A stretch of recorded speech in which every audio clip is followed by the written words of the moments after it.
Still looking at me.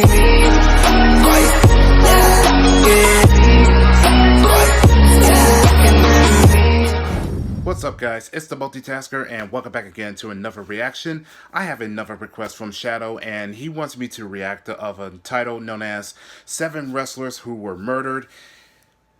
Oh boy. And I just said it out loud, didn't I?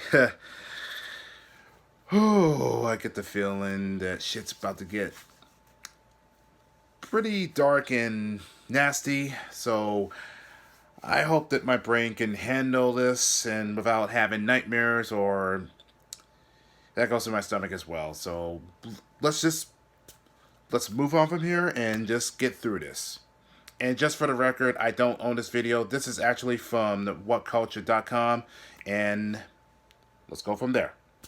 In 3, 2, 1, it's time to react.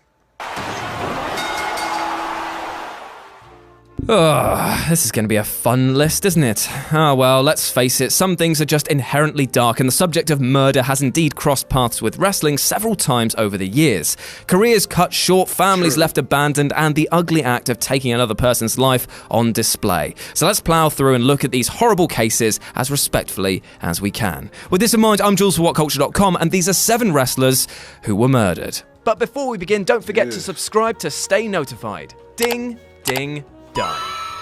Number 7, Riki Doze, 8th of December 1963. Way back before New Japan and All Japan Pro Wrestling were on the scene, the Japanese Wrestling Alliance ran the area. And at the head of this burgeoning promotion was Riki Doze. This guy was the man of the hour, but unfortunately his time was cut short when he was stabbed at a nightclub. The blade that he was stabbed with was soaked in piss, which caused the wound to become infected, and he later died, despite the wound not appearing that serious. The incident was no accident though, as the JWA was partly funded by the Yakuza crime syndication, and the man sent to do the job was from a rival boss. Riki Doze was simply used to send a very powerful message, and I don't think that message was, we don't clean our blades. Number 6, Bruiser Brody, 18th of July 1988. Scheduled to wrestle Dan Spivey on a card in Puerto Rico, Bruiser Brody was called into the shower area by Jose Gonzalez, another wrestler, before his match to talk over some business. Obliging Bruiser walked over and, following a short scuffle, was clutching his stomach in agony. He'd been stabbed in the gut by Gonzalez. Tony Atlas reportedly tried to help paramedics lift Brody downstairs and load him into a waiting ambulance, but it was all in vain. Medics had been unable to get to the building for close to an hour, which proved disastrous for Brody. He died in hospital from the stab wounds. Number 5, Ricky Lawless, 30th of November 1988. Ricky Lawless was only 28 years of age when he was killed by gunshot on the 30th of November 1988. A stalwart of the Mid-Atlantic region's independent scene, Lawless had also dipped his toe into helping others break into the business. Most notably, he helped train former ECW star Axel Rotten. Yet no one is really sure as to who actually killed Lawless, as some claimed it to be his former tag team partner. Others said that 22-year-old Raymond Michael Schwartz was the shooter. It was even reported in a documentary made on the event that it might have been an incensed husband who shot Lawless after he was found cheating with his wife. However, Schwartz was the one pegged as the gunman and then sentenced to first-degree murder. Number 4, Tank Morgan, 15th of August 1991. Born in 1933, Morgan flew under the radar for years following a brief period of time working in the old WWF. Tank's biggest claim to fame happened in '66 on December the 12th. Inside the hallowed halls of Madison Square Garden, Morgan lost a 2 out of 3 falls match to the legendary Bruno Sammartino. It was easily the most notable moment of his career. The other, sadly, was much grimmer. On the 15th of August 1991, whilst walking his dog, Tank was gunned down in a drive-by shooting. Details are relatively scarce on whether or not Morgan was simply caught up in the crossfire, but some accounts seem to suggest that he was the victim of mistaken identity. Number 3, Dino Bravo, 10th of March 1993. When Dino Bravo bleached his brown hair blonde and launched a new World's Strongest Man gimmick in the mid-1980s, he also changed his ring style. Gone were the technical nuances that had made Bravo a success in his native Canada, and in their place was a new power-based style. That strongman character would become a hallmark of Dino's run in the WWF. After winding down his career in the early 90s, Bravo retreated to Montreal and began training aspiring wrestlers. On the side, it's also rumored that he became heavily involved in a cigarette smuggling ring. And that caught the eye of the Mafia. Bret Hart claimed that Dino once said his days were numbered, and on the 10th of March 1993 he was shot dead in his home.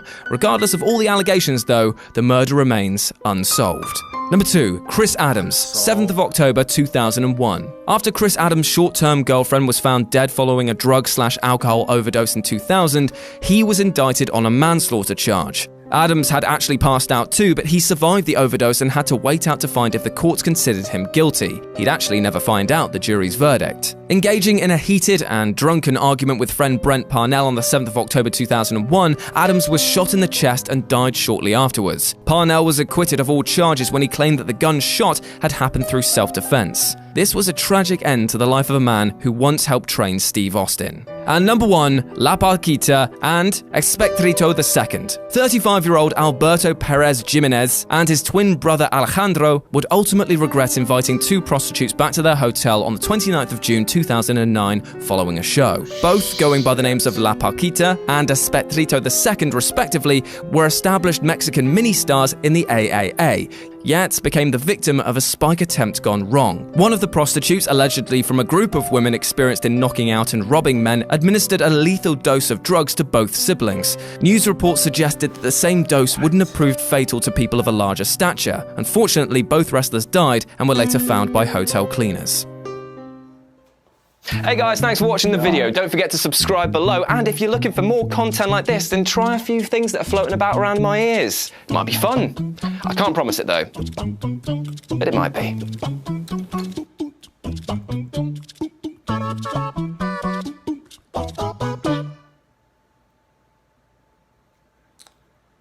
Oh my God.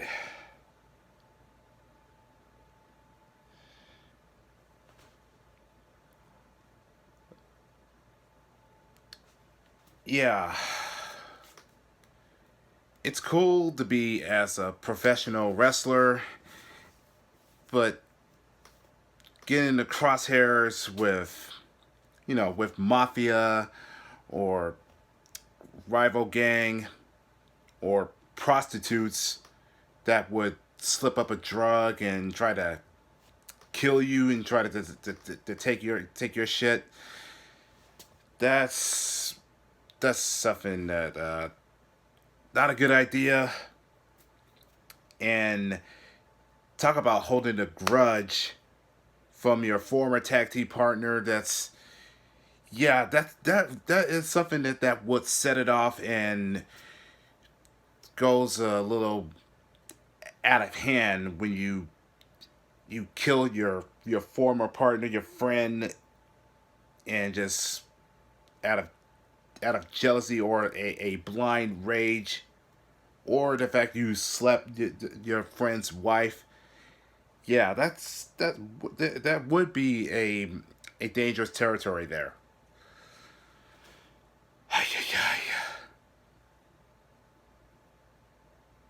Those are some crazy stories that I've so far. That's disturbing, and some of the cases that hasn't been solved.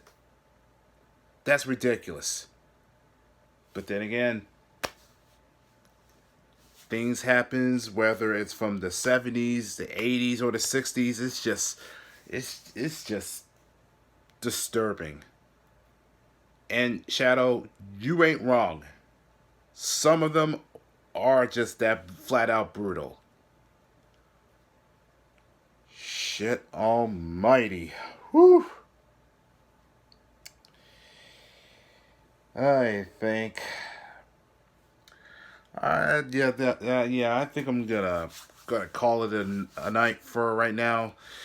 But if you enjoy this, let's leave it a likes and also leave a comments down below. I'm Mighty Adventure signing out, but I will catch y'all in the next video.